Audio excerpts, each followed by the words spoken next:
Hello, everyone. This is the Asher Marketing Podcast. I'm Anthony Giuliano, and this week's guest is Amber Caccamo from the DeKalb County Visitors Bureau. Did I get all that right, Amber? You sure did. Thank you so much. Yeah, between Giuliano and Caccamo, we have pretty much all the vowels covered. I don't get a lot of vowel-ending last name guests on this show. Are you Italian as well? I am. Okay. Yeah, I'm more probably Irish and English than I am Italian, but when your name is Anthony Giuliano, it's kind of obvious that, there's some Italian there. So we're going to talk about your career path. We're going to talk a little bit about your organization and some of the stuff you're working on. But I want to begin by giving a shout out to one of our common friends. That is Turner Watson. Turner Watson. Hi, Turner. You're probably not listening to this, but if I knew that you were, I would have Amber tell the story of when you and she first met. But I'm not going to do that to you. I am no one's dancing monkey. That's the quote. So everybody just do with that what you will. If you know Turner, you'll not be surprised to hear that he once said that to Amber. So you've worked in radio, you've worked in education, and now you work at a visitors bureau where you're attracting people to come to your community. So let's start with that career path because it's taken some twists and turns as many of our guest career paths have. And start at whatever you think the beginning is.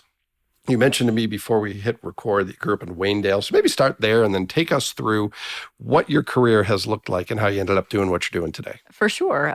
So growing up, we lived right by Waynedale Park. So, I was one of those kids that I was at the park all the time playing baseball and football with the boys. And whatever I was going to do is going to revolve around athletics.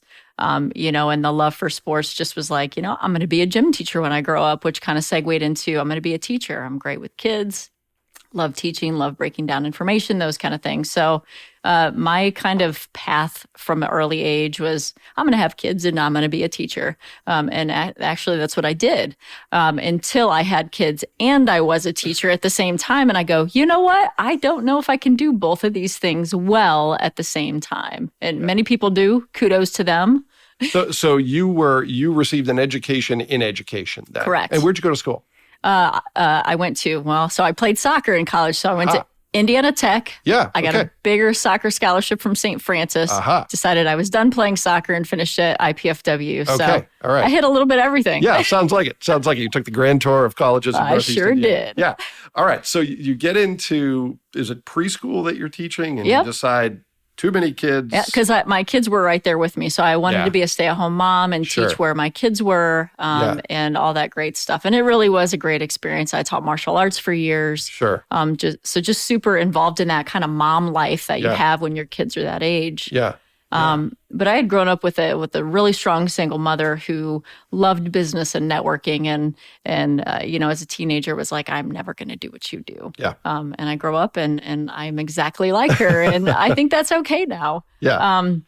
But at some point with that shift, it was like, okay, which I think probably a lot of people do in general, but I think moms in particular, when you're trying to kind of figure out what that mom life, work-life balance is. It was like, okay, what do I want to be when I grow up? And you kind of have to grow that with your kids. And that felt like the right path for me. So I was like, okay, rebrand myself. What do I want to be? And I love networking. I love people. I love talking. I'm a language person. I'm not a math person. I can do it. I don't know how well, but,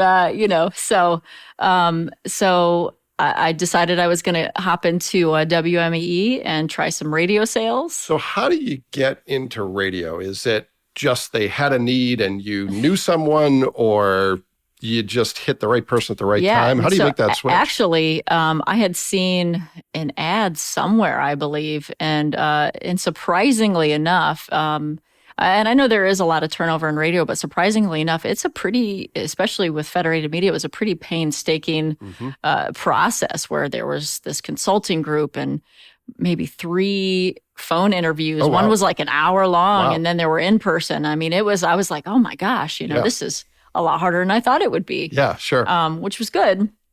And it was such a great experience. I had the best boss ever. I think for the first, professional boss, Allison, she's still at MEE. Okay. She was phenomenal as a professional coach.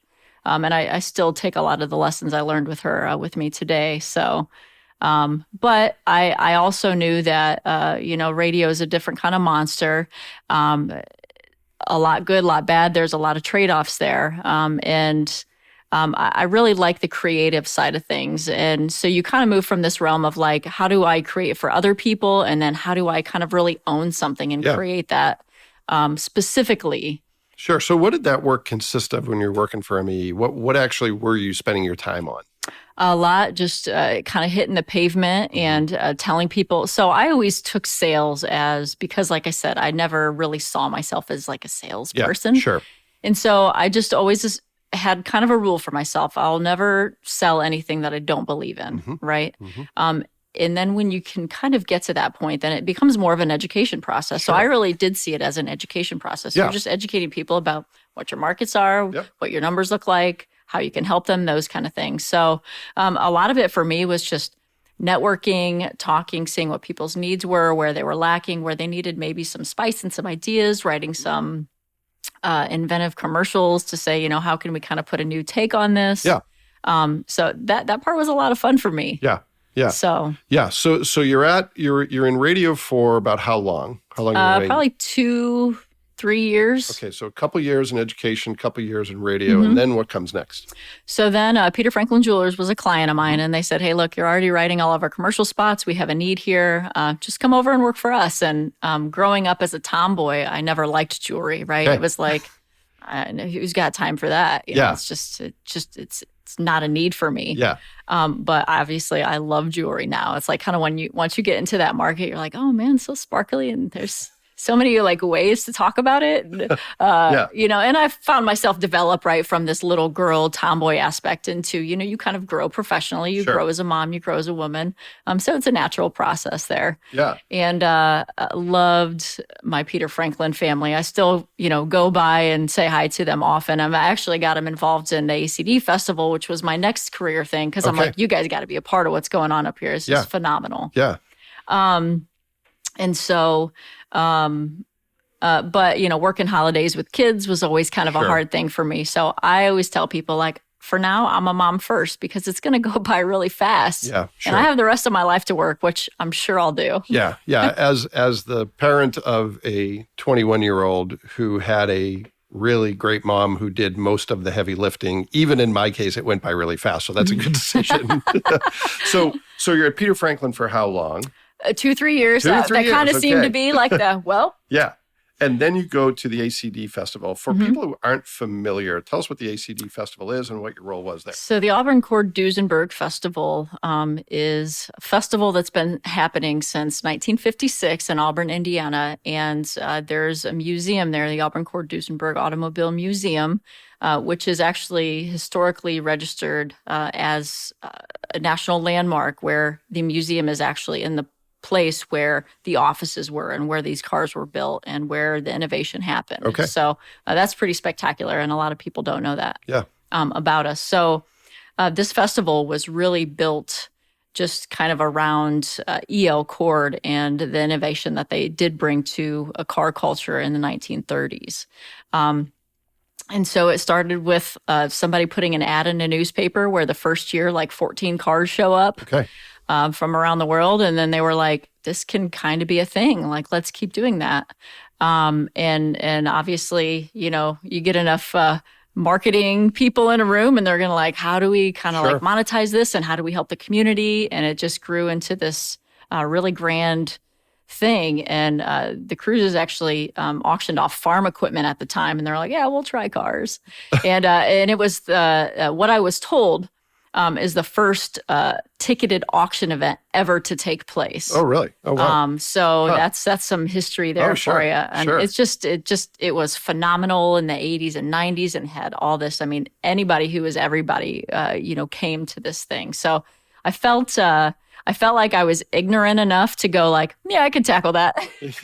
Yeah. Well, it's kind of like if you knew what you didn't know, you'd be scared off. Oh my gosh. So, yeah. Well, and I literally came into the job in January and was planning the festival for that first Labor Day in August, not knowing what I was getting into. So I think I walked around the first full day with, 800 cars around me and all this activity going like, this thing is huge. Yeah. Like I had no idea. Yeah. Like you plan it on paper and you get these things going, but until you see it, I'm like, wow. Yeah, well, and if I remember from our conversation going way back about 10 minutes ago, you weren't necessarily a car aficionado, not someone with a lot of knowledge of cars. Is that true? Like zero. Yeah. Like my dad was like, oh, you'll have a husband do that for you one day, kind of Sure. guy. Sure. And so I was like, Sure. oh, well, whatever. And Yeah. so we were never taught Yeah. and just found somebody to like help you take care of things. Sure. Sure. But it's completely 180. Like, I love cars now and car culture, and people with some of these cars are going to be the nicest people you ever come across. And they want to share that. And they're like, Sure. cars are made to be driven, get in and go. And I'm like, oh, I don't want to, Yeah. because when you grow up poor, like I did in Waynedale, like you're taught these rules, like you don't touch people's stuff that you can't afford to fix. Mm-hmm. And so it took me a long time to kind of get over that mindset of like, oh, that's your world. That's not my world. Sure.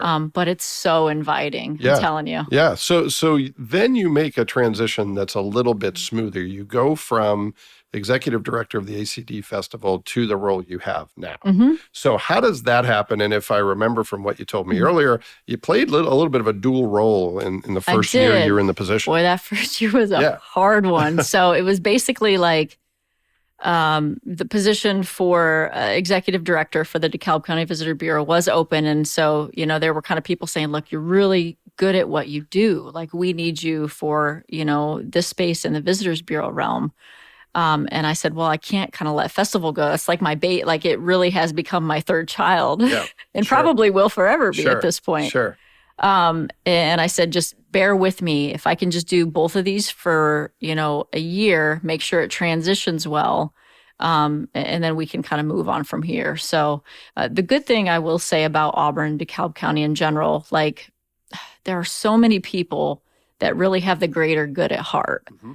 And so when you're able to have these conversations about like, okay, these are my interests, your interests, it's like, okay, what's the greater good and how do we kind of get there? And so the collaboration, I think, is just phenomenal. So that helped you make that transition. Oh, for sure. I mean, easily. a full board support on both sides. Oh, that's great.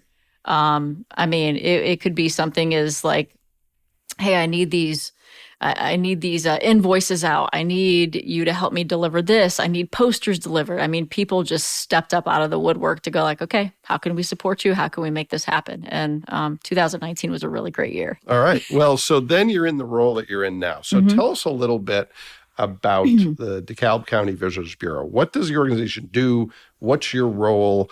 What's the scope of it beyond just the ACD Festival? How does all this come together? For sure. So basically, it's like, right, get people to visit DeKalb County. And although car culture is a very huge part of what we do, I wanted to be cognizant about what, I guess, percentage that was. Yeah. So I have these little rules for myself, and I keep hearing myself say like, oh, I have this rule or I have this thing. Not to make too many changes the first year going into it. I just really wanted to observe and say, okay, what's been done, what's working, what's not working. To assume the people who were there before knew what they were doing and learn from that. And for years. And to say like, nobody likes a leader that comes in, it's like, I'm going to do this and I'm going to do that, you know. Sure. And so I'm always really cognizant about changing things before I really understand what's going on. Yeah. So,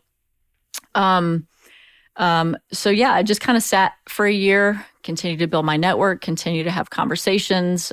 But what I found when I did go out to, different cities or the state of Indiana or even travel regionally, I'd go, hi, I'm Amber Caccamo from DeKalb County. And they'd go, oh, where's that? And I'd say Auburn, Indiana. And they'd go, oh, the cars. So the conversation really is about the cars, like out, So it's a double-edged sword. It's a reputation. The community's known for it, but it sort of overshadows anything else community's known for. Yeah. And so, I mean, you'll hear some people say like, can you guys talk about something other than cars? Which we absolutely can, because we have 3 amazing wineries. We got Auburn Brewing Company, Auburn City Steakhouse, Shorty Steakhouse. I'll put against any steakhouse, literally. Okay. Like it's phenomenal. So we have these jewels of boutique shops and food and all these great things, but it really is the cars that make us unique, right? And in this day and age when everybody's kind of shouting about what they have, you really do have to kind of find the niche things that are going to stand out. for you. So it's like, right, it's like a one-hit wonder. Yeah. You don't go to their concert and they're going to be like, I'm not going to sing that song. Yes, you are, because that's Sure. what you're known for. I mean, so Sure. it's kind of one of those things. You got to give the people what they want. For sure. Yeah, for sure. So what does your staff look like? Is it just you? Do you have a team? Ooh. Obviously, you have a board. Yeah. So I am short-staffed right now. So Okay. if any part-time admins are out there that know some stuff, hit me up, please. Okay. What kind of stuff are you looking for? Oh, just like QuickBooks, data analysis, like going through some of the reporting that So we keeping have. you out of the and- numbers and keeping Exactly. you focused on the people. Yeah. Okay. Exactly. All right. Yeah. So I did hire a creative director, Okay. who's a Fort Wayne guy who's phenomenal. Okay. So I can go, hey, I need these pictures taken. I need this video done. Give me this logo work or this flyer. Yep. And I'm really, he's been there for 2 weeks and boy, I'm working him. I'll Okay. tell you that. Well, good. Which is good because Yeah. that's what we need. Yeah. So it's you, the creative director, And that's it. hopefully a part-time admin. Hopefully and a that's it. part-time admin and that's it. So how do you get everything done? Yeah. Is your board involved in a hands-on way, or are they appropriately hands-off? Or do They're they- actually, Yeah. they don't micromanage me. Good. They trust me fully. It's Yeah. a phenomenal Mm-hmm. feeling. And I feel sorry kind of for anybody that's not in that position where they're Sure. kind of micromanaged by boards and Yeah. those kind of things, because they really go like, you're good at what you do. We trust you. You've garnished good results thus far. Like, keep doing what you're doing. How can we support you? Yeah. So it's really been really great. So, I mean, I will say there are some things where I'm one of those people that I'm competitive. I'm always trying to kind of outperform myself. And so I don't do everything I want to do Sure. to the best capacity that I can, Yeah. but I never will. So I think I'm old enough and mature enough now to know that that's just kind of a thing. Yeah. I just have to learn how to sit in that Sure. and then just keep working. Well, it's actually a good position to be in. It's like I get to do everything I do is stuff I want to do, and there's stuff I want to do that I can't get to, Mm-hmm. which is much better than everything I do I don't want to do. Exactly. Yeah. So you're involved not just with your full-time job, but you've got some boards that you're part of. So talk a little bit about that and how that complements the marketing role, if you will, that you have Yeah, for sure. with DeKalb County. For sure. So, I know that sometimes, right, DeKalb County can be very Auburn centric, and that's where all the hotels are, and that's where a lot of the events are, and those kind of things. But we have a lot of good cities doing a lot of good things. And so I wanted to be, once again, really cognizant about going in to say, where can I help and where can I fit in and what's the greater good for the county, and not kind of fall into that, well, this is what's been done, so let's just do that. And so I really made a point this past 2 years to put myself on a board or a committee in every single city or town. So, that means Garrett Heritage Days. That means I'm part of Butler Main Street, Auburn Main Street.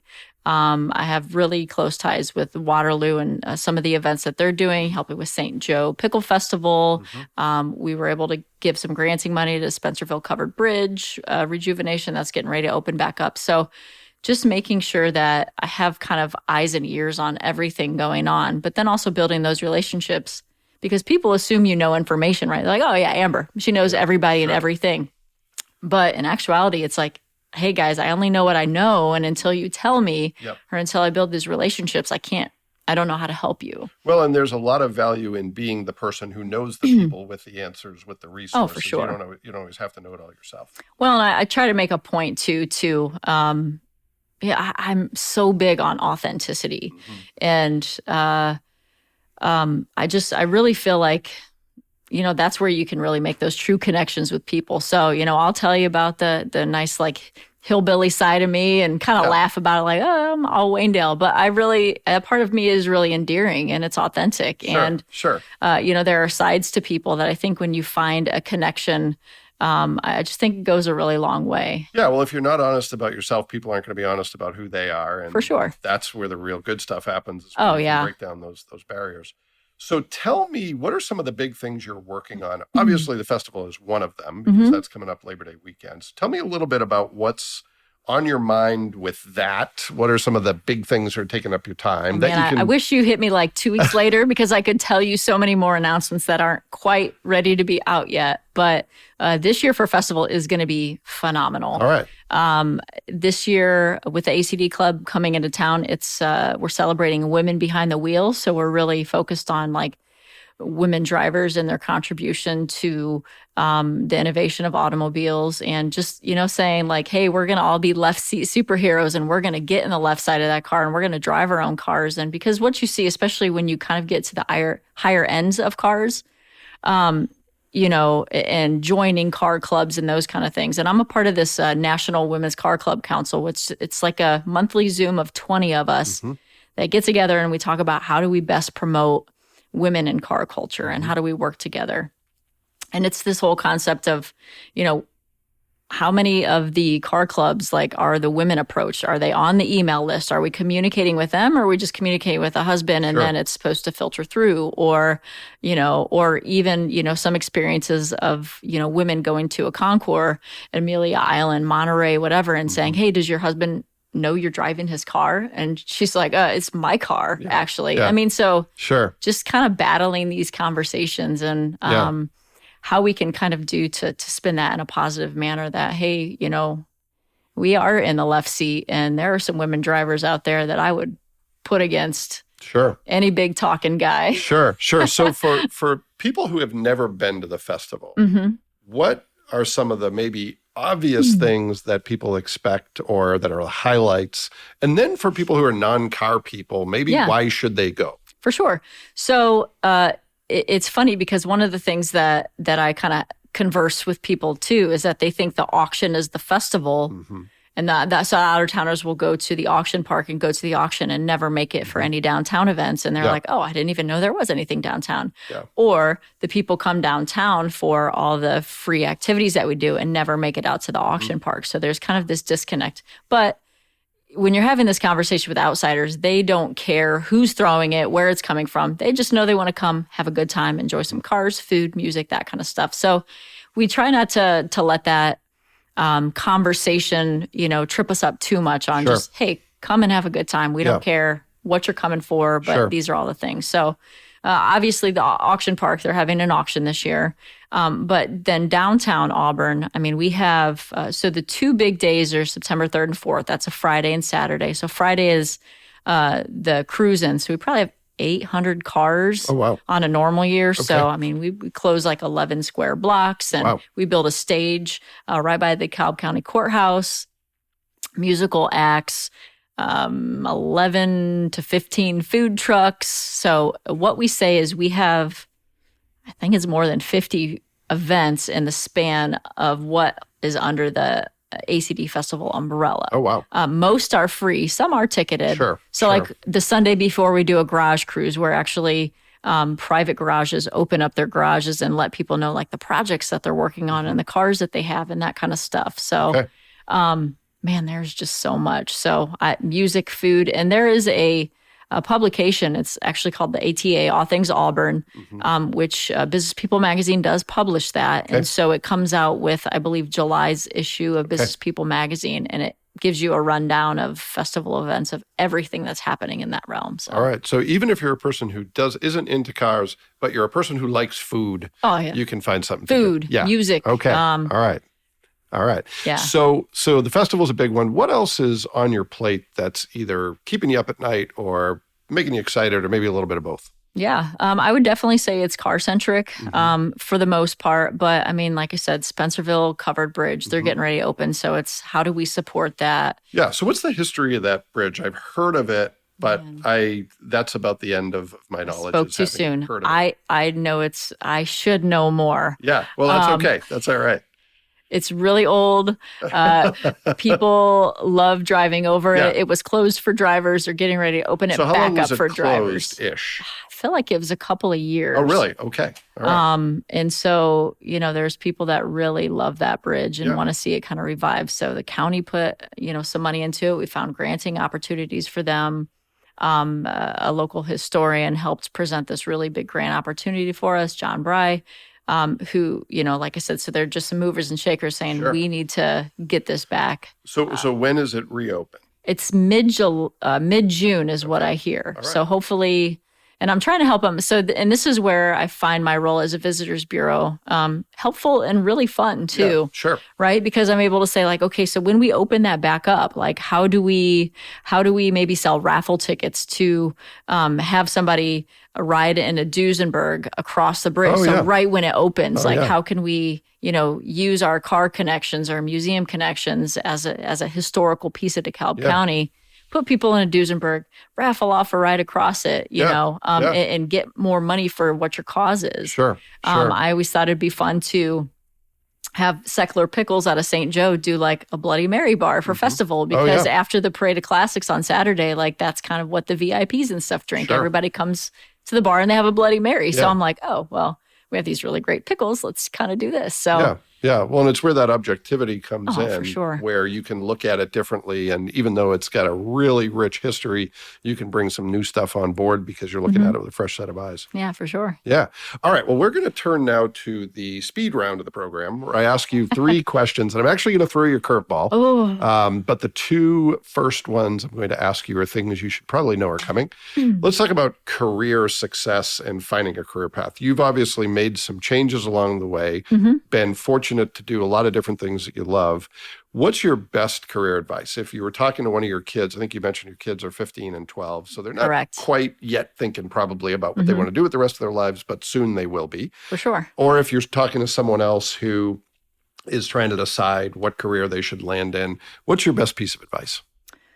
I'm going to actually give you 2, Yeah. if that's okay. Nope, that's so totally first, fine. I would say self-reflection is a good thing. So I think we were chatting earlier about how like Clifton Strengths tests, personality tests and assessments really are good for you to understand how your self work and how the people around you work. So I think, managing expectations is such a key to happiness. Like you can be happy in probably any capacity as long as you set those expectations up and you go like, okay, well, money's not really important to me, so I'm okay for working for a lower wage for flexibility for my kids or, not having to work weekends or whatever. So I would just say like, know enough about yourself to know what kind of work environment you want, what you work best in, where your optimum productivity is, and manage those expectations. Yeah.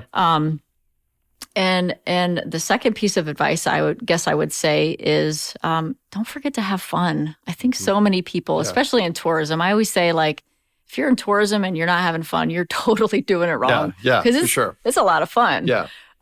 So I think that, like I said, the authenticity, I think people can feel your energy. So if you're excited about what you're doing, no matter what it is, people can feel that and sense that, and they want to be around you and they want to contribute and they want to partner. So Yeah, I really like that advice because I think it's also important for people to know it's okay and even good to have fun at work. I think I grew up thinking it was supposed to be difficult and drudgery, and it really honestly wasn't until, no offense to my prior employers, I didn't really get to experience that until I started working here, and it's why I've been here for 16 years. I actually come to work and I'm like, yeah, we work hard and there's days that aren't great, but most days I get to be myself, I get to have fun, and that's way better than not. Oh, yeah. For sure. Yeah. And I just feel so lucky that I guess I've just had these opportunities along the way to go like, that suits me, or maybe that doesn't, and I'm going to hold out. And I have often sacrificed like money for flexibility, because I think I would say a lot of moms in my position, I mean, that mom life, work life is such a delicate balance, and it's different for everybody. So, as women, I guess that's my advice, is just like figure out what parameters you want and kind of stick to that, because you'll find that you can manage that better, and then you're ultimately happier in your home life and your work life. Yeah. So it's the old adage that you can have anything, you can't have everything, but you can have anything you want. You just have to decide what your priorities are. For sure. Yeah. That's really good advice. Okay. Second quick question. If you were going to describe your organization to someone succinctly, if you're going to say, here's what we do. That's my elevator speech. Yeah. What would you say is the succinct way of describing the DeKalb County Visitors Bureau? Basically, I would just say I like to list it, right? What are my top 10? What are my top 10 attractions? What are my top 10 stakeholders? What are kind of my top 10 things I need to pay attention to? And then I go out there and I talk about them, and I talk about them, and I talk about them. And I find I'm actually giving a presentation tomorrow to the state of Indiana on a tourism call about our DeKalb County TikTok. Yep. Because I was able to kind of hop on the TikTok thing before it was before anybody 40 plus knew what it was. I saw my kids on it, and I was like, for one, I don't know if I want them to be on it, but what is this thing? And it was kind of like that discovery. And then I found out there's this huge underground car culture. So, I mean, and the fact that there's a translate button, like I'm having conversations with people from Hong Kong, and the only thing I can understand at first is Duesenberg. Yeah. And then I hit the translate button. It's like, that's on my bucket list, So I'm having these just amazing conversations around the world. But then there's also a conversation from, a gentleman in Garrett who goes, 15 minutes away, and I had no idea this was there. Yeah. So... yeah, that's been a lot of fun. Okay. All right. Well, here's the last one, and this is where the curveball comes in. Uh-oh. Okay. I have to confess, I have not spent hardly any time in Auburn. And we're going to put the festival aside because I think you've got good momentum there. You obviously want people to come. But let's say I was going to spend, or someone who's listening to this was going to spend a day in DeKalb County. What would you say are the 3 or 4 things that they should do with that day? And I know this puts you in a difficult position because totally you have to leave fine. out 70 or 80 that you might recommend. But what are your top 3 or 4? I would say if you've never been to the Auburn Cord Duesenberg Museum, you have to. I mean, we actually have 4 car museums in DeKalb County. I did not realize there were 4. I was going to say most people know of the one, but then that's kind of where it stops. So there's an early Ford V8, which is 1932 to 53, I believe, of old Fords. And it actually looks like a 1936 Ford showroom. So like if you were to walk into a dealership in 36, like that's what it would have looked like. So it's actually pretty phenomenal. Yeah. NATMUS is National Automotive Truck Museum. It's right behind ACD. Okay. So they've got more of the muscle cars because we kind of play with that, right? Like what's the nostalgia? The nostalgia of my age is different than the 50s, 60s, and then the ACD cars. And not that we can't appreciate them all, but what does that nostalgia look like for us? So I would definitely say the car museums, even if you're not a car person, I mean, there are some really cool photo opportunities. So, those always blow up on Instagram. So you want you want some likes and whatever, throw that up on your Instagram page for sure. Like I said, Auburn City Steakhouse is great. Shorty Steakhouse is great. There's a White Oak Wine Cafe that's like a charcuterie and some amazing wine selections. And the outdoor patio kind of looks like this French kind of outdoor seating space. It's phenomenal. Okay. Oh man, I don't know. Come and there's be ready to eat all over the place too. And be ready to, there are. Am I correct on that? There are so many murals, which is great. And Alex Hall, who's Fort Wayne, really helped kick off and work the dynamics of the Mural Fest, which Garrett got to be a part of because Auburn already had some. So I felt like, we always try to spread the love a little bit. Enrico Diamante did the Garrett mural for us, which was phenomenal. Okay. So he's going to be doing a second one in Garrett this summer. Auburn has so many. They're actually doing on 9th Street. So that's kind of like our car club street. That's where the festival started. Martha's Popcorn is there. So there are so many murals. And actually that's one of the things on my docket that I've wanted to have gotten to, but haven't, is do some kind of mural walk map so people know. Because they ask me and I'm like, well, you go this way. I'd love to have something tangible. Or digital passport related to be like, oh, here you go. That's how you get to all of them, because there are so many. Sure. Well, between your 2 kids and your 6 boards and your full-time job, maybe you can put that somewhere on the list of things to do. It's on the docket. Yeah. Well, I will put myself on the record as, thanks to your information, I will come visit sometime. Maybe I'll even bring Turner and we can have a great time in DeKalb County. It's always an open invitation. And anybody that knows me knows I will take an afternoon off of work and say, like, let me show you the museums. Like, there are so many great things here. And it's funny, one of my best friends, Brandon Anderson, who runs the ACD Museum, is great about getting these cars out in the community. So we actually had the gentleman from the Gilmore Museum visit us 2 weeks ago. And so we were kind of showing them around the museum, and Brandon pulls out the Duesenberg. He's like, come on, let's go out to lunch. And they're like, we're going to lunch in a Duesenberg? And he's like, why not? They're made to drive. Let's get out of here. And so they're like, well, when you come to visit us, we don't know what we're going to do. And so we kind of like that, like, surprising people. And actually, that's a good thing, if you don't mind me saying. So Father's Day, we're actually going to have free rides outside of the ACD Museum. All right. And they're going to have some Duesenbergs out there and that kind of stuff. So if you've ever wanted to ride one of these cars, it's free will donation, but Father's and is that Day. all weekend or? I believe it's just Sunday. Sunday, And it's okay. probably afternoon hours if I were to guess. All right. So Okay. And they can find information about that on your website, which is? Sure can. Visit DeKalb.org. All right. Well, Amber, thank you so much. This has been fun. It's great to talk with you and to hear a little bit about your background and the organization you work for. Thanks to you. And thanks to everyone who took time to listen to this episode. We'll be back next week with another great guest, and we hope you'll join us then.